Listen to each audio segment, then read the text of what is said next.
Hey guys, coming at you today with a little bit of a PSA, if you will.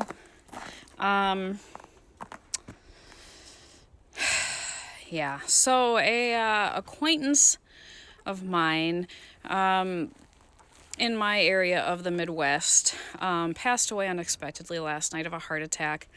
I think he was probably in his 50s. Very unexpected.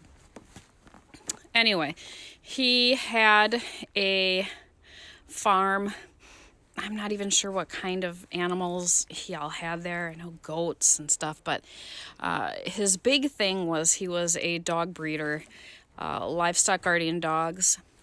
He had mainly something called the Boz, B-O-Z shepherds, another type of a Turkish shepherd. So now everyone's kind of like, well, now what? He wasn't married. I know for a fact his mom was with him. They lived together. I'm not sure if a dad is there or not. At any rate, older parents. But it was mainly him doing this. And so now he's gone, tragically, suddenly. So now what? So the livestock guardian dog community, he had his own kind of little following, is kind of reeling and just in shock. So it prompted me to kind of talk about this a little bit. Nobody likes to talk about death, and I really don't know why that is, because it's inevitable, just as much as birth is. So death should be not something that should be, a taboo topic. I'm a nurse, so that probably makes it a little easier for me, but here's the thing. You have to be prepared for this kind of thing because it happens more often than I care to think about. And all of us would love to believe that we will pass on at, 98, years of age, peacefully sleeping in our bed, and magically everything's going to be perfect. But let's face it, that doesn't usually happen. So I strongly encourage you, if you have a farm,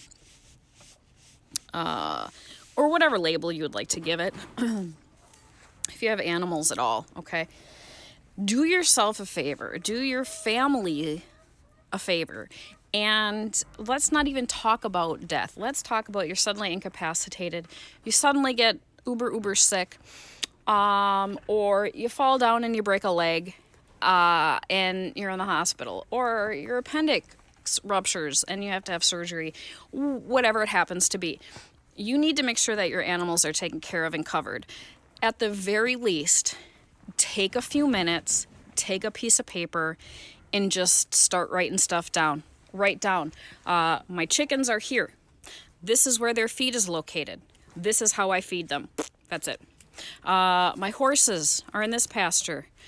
Make sure they have water. This is where their water trough. This is where their hay is. This is how much hay I give them. Things like that, if you have to, or if you're able to, put identifiers down. There's a brown horse with white spots. Its name is whatever. There's a gray, a mule or a donkey or whatever it is. This is its name.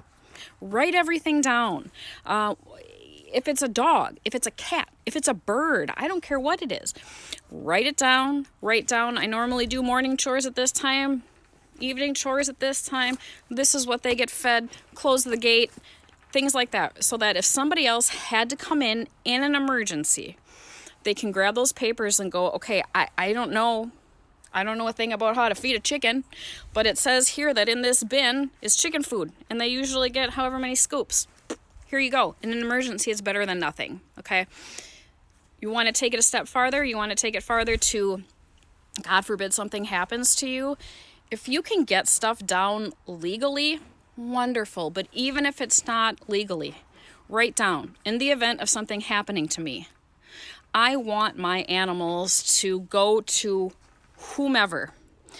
Don't leave it to the kids to fight, the neighbors to fight, the friend of so-and-so to fight. Will that hold up legally? No. If somebody really wanted to be a jerk, they could come in and say, sorry, it wasn't in writing. But if you can get it in writing, at least that's a start for people to go, okay, this is where they wanted this to go to. So just make it easier for the people you're leaving behind. Please, please. The animals can't talk for you, and they need to be taken care of. That's all I got, guys. Thanks for listening.